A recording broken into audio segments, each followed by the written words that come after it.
ഇവിടെ നമുക്ക് കുറച്ച് ഡാറ്റ പോയിന്റ്സ് ഉണ്ട്. ഇത് ലീനിയർലി സെപ്പറബിൾ ഡാറ്റ അല്ല, ഇതൊരു നോൺ ലീനിയർ ടൈപ്പ് ഡാറ്റയാണ് അല്ലേ. നമുക്കൊരു ലൈൻ വരച്ച് സെപ്പറേറ്റ് ചെയ്യാൻ പറ്റില്ല, നമുക്ക് ചെറിയ കർവ് ഒക്കെ വരയ്ക്കേണ്ടതായിട്ട് വരുന്നുണ്ട് അല്ലേ. അപ്പൊ ഇതിനെ നമുക്ക് ഹയർ ഡയമെൻഷനിൽ ലീനിയർലി സെപ്പറബിൾ ആക്കണം. അപ്പൊ നമുക്ക് പോളിനോമിയൽ കേർണൽ ട്രിക്ക് യൂസ് ചെയ്യാം. പോളിനോമിയൽ ഫംഗ്ഷൻ യൂസ് ചെയ്തിട്ട് അതിനെ ഹയർ ഡയമെൻഷനിൽ ഇങ്ങനെ ലീനിയർ ആക്കി കൺവേർട്ട് ചെയ്യാൻ സാധിക്കും.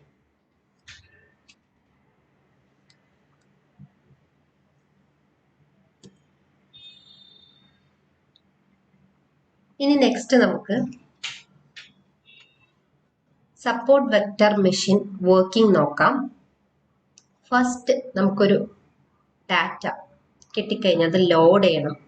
ആ ഡാറ്റയെ പ്രീ പ്രോസസ് ചെയ്ത് ക്ലീൻ ചെയ്യണം. പ്രീ പ്രോസസ്സിംഗ് മീൻസ് ഡാറ്റയിൽ ഒരുപാട് അൺവാണ്ടഡ് ആയിട്ടുള്ള കാര്യങ്ങൾ ഉണ്ടായിരിക്കും. ഒരു റോ ഡാറ്റയിൽ ഒരുപാട് അൺവാണ്ടഡ് ഡാറ്റാസ് ഉണ്ടായിരിക്കും.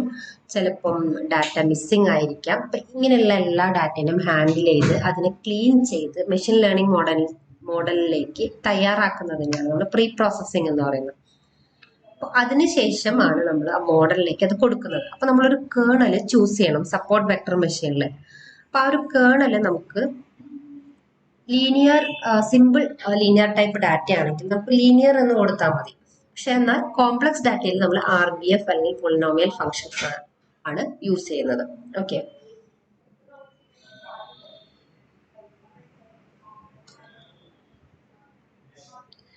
അതിനുശേഷം നമ്മൾ മോഡല് എന്ത് ചെയ്യും, അതിന്റെ പെർഫോമൻസ് കൂട്ടാൻ വേണ്ടിയിട്ട് പാരാമീറ്റേഴ്സ് നമുക്ക് ട്യൂൺ ചെയ്യാൻ പറ്റും. അതായത് നമുക്ക് വേണമെങ്കിൽ ആ ഒരു കേർണലിന്റെ ചോയ്സ് ചേഞ്ച് ചെയ്യാം എന്ന് പറഞ്ഞു അല്ലെ.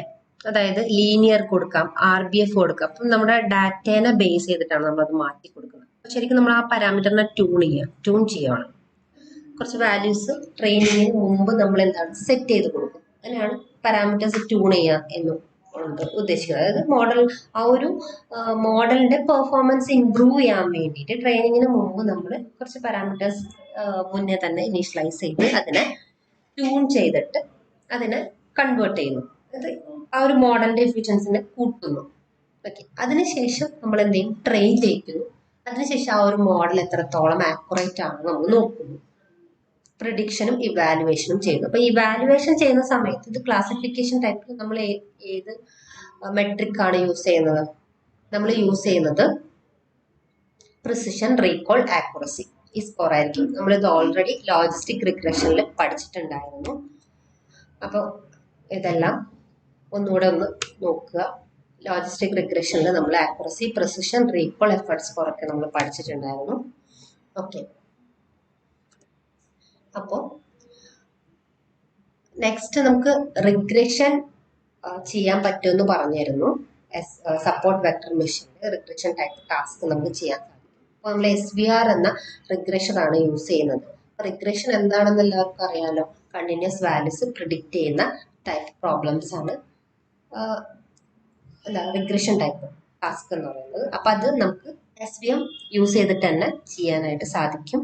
അപ്പോൾ അതിൽ നമ്മൾ മോഡലിന്റെ ആക്യുറസി മെഷർ ചെയ്യുന്നത് MSE, അതായത് നമ്മൾ ഓൾറെഡി ലീനിയർ റിഗ്രഷനിൽ പഠിച്ചിട്ടുണ്ടായിരുന്നു മീൻ സ്ക്വയേർഡ് എറർ. അതാണ് നമ്മൾ നോക്കുന്നത്. ഓക്കെ.